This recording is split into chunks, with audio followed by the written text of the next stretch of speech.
શ્રી કૃષ્ણના શબ્દોમાં એવી શક્તિ છે કે તૂટેલું મન પણ ફરી ઊભું થઈ શકે છે.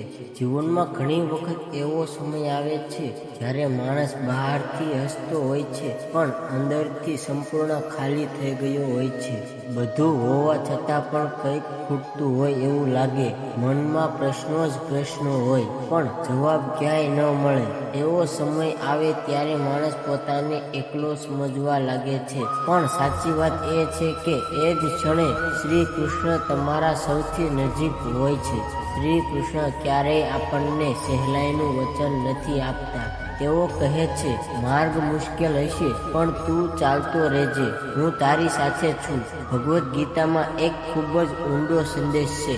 જીવનમાં જે કંઈ થઈ રહ્યું છે તે વ્યર્થ નથી. દરેક પરિસ્થિતિ પાછળ કોઈને કોઈ શીખ છુપાયેલી હોય છે.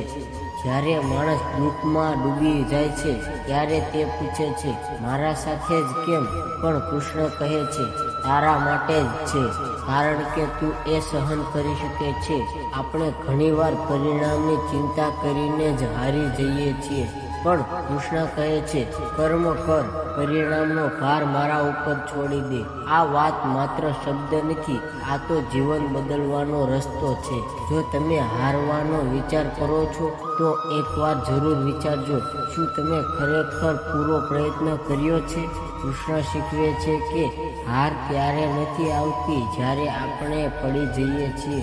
હાર ત્યારે આવે છે જ્યારે આપણે ફરી ઊભા થવાનું બંધ કરી દઈએ છીએ. કૃષ્ણનું આખું જીવન સંઘર્ષથી ભર્યું હતું. તેમણે ક્યારેય પરિસ્થિતિને દોષ નથી આપ્યો, પણ દરેક પરિસ્થિતિને એક અવસર બનાવ્યો છે. આપણા જીવનમાં પણ ઘણી વાર લોકો આપણને છોડી જાય છે, સંબંધો તૂટી જાય છે, વિશ્વાસ તૂટી જાય છે. પણ કૃષ્ણ કહે છે, જે તૂટે છે તે તમને મજબૂત બનાવવા માટે જ તૂટે છે. જ્યારે તમે એકલા બેસીને રડો છો ત્યારે પણ કૃષ્ણ તમારી સાથે જ હોય છે. તમને બોલવાની જરૂર નથી, તેઓ તો પહેલેથી જ તમારી અંદર છે.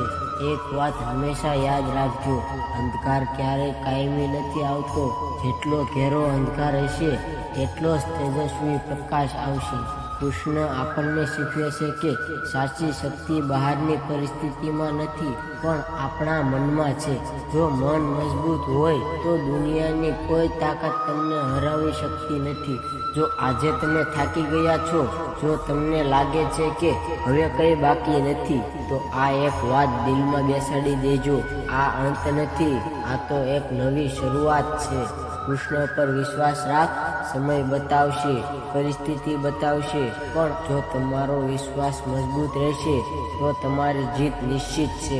કારણ કે જ્યારે માણસ પોતાના પર વિશ્વાસ ગુમાવી દે છે ત્યારે કૃષ્ણ તેમનો વિશ્વાસ બની જાય છે. જય શ્રી કૃષ્ણ.